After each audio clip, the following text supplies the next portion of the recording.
How's it going, everybody? So today I want to talk about a pretty interesting setup. I think that it's one that can be very powerful, can add a lot to the P&L. It's somewhat new to the style of trading that I like, just adding to the additional setups I like to focus on all the time, being that NVIDIA split, like I talked about in the last video.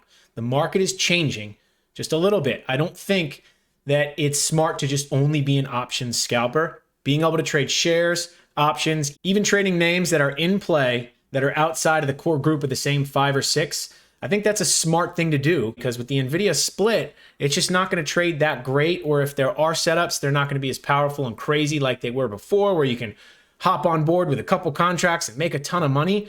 So being able to trade pretty much every single stock in play, or potentially every single good setup, just allows more opportunities and potential to add P&L that at the end of the month can make a big difference.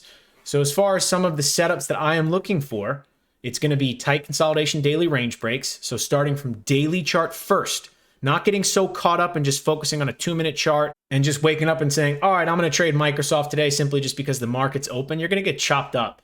So really focusing on daily charts that look good. And these are some of the plays that I'm looking for. It's going to be tight consolidation daily range breaks, earnings news plays. You know, if there's an earnings report, obviously that's going to have high volume. It's in play. And then I'm going to take those aggressive momentum patterns, the opening range break, the flags, the bouncy ball, really that's just kind of flat top, flat bottom breaks, the exhaustion, capitulation gap, reversal trade. That does not happen often, but when it does, it can be really powerful. I will make sure to also show these setups when they happen, just to kind of show a little bit more as far as what I'm looking at and break down the technicals. But today, there was a setup that happened on Uber, the intraday breaking news. Long, short, 2-minute news candle, stop, low, high of the candle. Now, that's just a very general way of trading this. Sometimes the news takes a couple minutes to digest, and depending on whether or not it's positive or negative, and then just kind of waiting for the volume to really pick up and then hopping on board. And the good thing with these breaking day news plays is that when you get in at the right spots, kind of let them do what they got to do,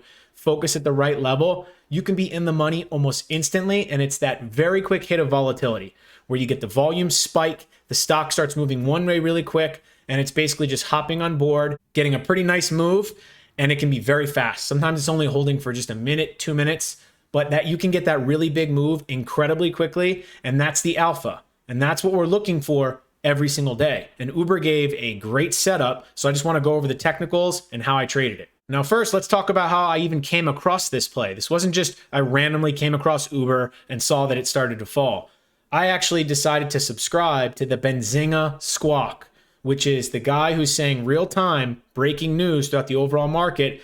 And I subscribe to it. It's about $100 a month, and he's just in the background on my laptop. And when there is breaking news on a name, I hear him through the speakers on my computer. So I think that's a cool service that I'm subscribed to. I never really cared so much about doing that, but knowing that the NVIDIA split happened and it just kind of changes the personality of NVIDIA, and most of the time that's what I was trading, I knew that it was time I subscribed to something that was going to present other opportunities if they happen. And one happened.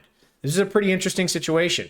So the U.S. Appeals Court rejects Uber's bid to overturn gig worker law. So that sounds like bad news. Now, regardless of if it's good or bad news, I'm just going to patiently wait and see how the stock reacts to that news. But initially I thought that doesn't sound good. So I'm leaning to the downside, but I'm not just going to jump in. I want to wait for a setup before I decide to just jump into it.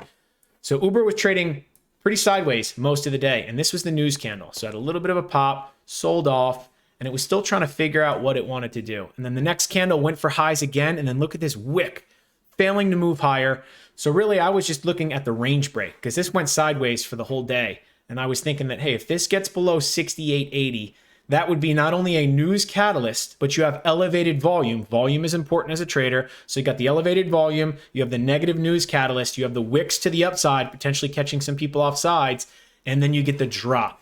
Look at this crazy volume candle that came in. And once this got to the lows, I ended up going short and I took shares. So this is a really good example of me moving over to a margin account, allowing me the flexibility to take advantage of a news play and not be stuck whether or not deciding I should trade the options because they're a little spready, just not even thinking about it. Tight spreads on the shares, so I ended up taking shares. I did overtrade a little bit today because I have the ability to mess around with the margin, so a lot of overtrading, but Uber, here's the dots. You see the entries. I ended up going short, about 68.80, and then I got a very quick drop for just over a point. and I made $582, which put together a very nice day of making 859 bucks. That's a great day's pay. So here's the entry and then the exit. Obviously, it went a little bit further. Hard to know that that was going to happen. I get a quick drop like that over $1 a share. That is that very quick news play, just hopping on board, trying to extract the alpha and then getting out of the way. And that adds to the P&L. And I know that sometimes these setups happen probably once or twice a week. So this trade itself right here pays for that service. So I'm just going to keep it going. And anytime these breaking news plays happen during the market hours, I now can take advantage of it. And I don't have to worry about the options being tradable or not. Just a few hundred shares, a couple hundred shares is very expensive. 68 bucks, 500 shares, hop in, get $1 a share. I'm going to take those profits. So ended up having a decent day and the Uber really put it together. So when it was indecisive, trying to figure out which way it wanted to go, I was just patiently waiting. And then once we got the drop to low a day, look at this range break. Hours long consolidation range break. For me, that was the go. I'm going to hop on board. I want to stop above the candle that I got in on a 2-minute chart. That is my favorite time frame.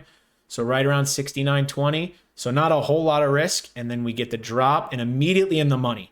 And when I'm in the money at that point, it's now protecting the entry. Just looking at the entry price on the shares and then telling myself, if this bounces back to that, just get out flat. Let's protect the entry. So a big 2-minute candle flush to the downside, nice big range break. And then we had the 2-minute candle, that next one make a new low. And I just took it on that move lower for a very nice trade. And this is an example of adapting to the market and adding some tools to my tool belt where I normally wouldn't worry about this stuff because I would just zone in on NVIDIA and it usually gave one good setup a day where it could make the day. Now that NVIDIA has split, it's going to be a little bit tougher to trade. I don't think that it's something that's worth watching every single day.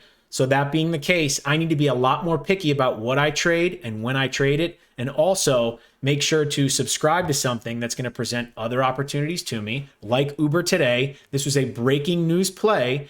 And had I not been subscribed to this, I would have missed this and it would have been a small green day, which would have been fine. But just subscribing to that allowed me to get this breaking news, take advantage of it, and made nice money on it.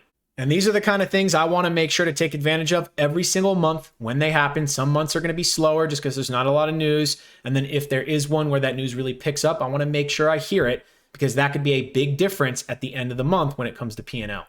Rather than focusing on the same 6 names every single day and having a lot of those days be choppy and just not able to get a whole lot going, this is going to open up a whole nother avenue of opportunities. So I'm excited to keep taking advantage of it. And as far as the setup, it's the intraday breaking news play. This one worked out great. They're not all going to work, but when they do, they work really fast. You can extract that alpha and you can put together some nice P&L. So that's it for the video. I appreciate you watching and I'll see you in the next one.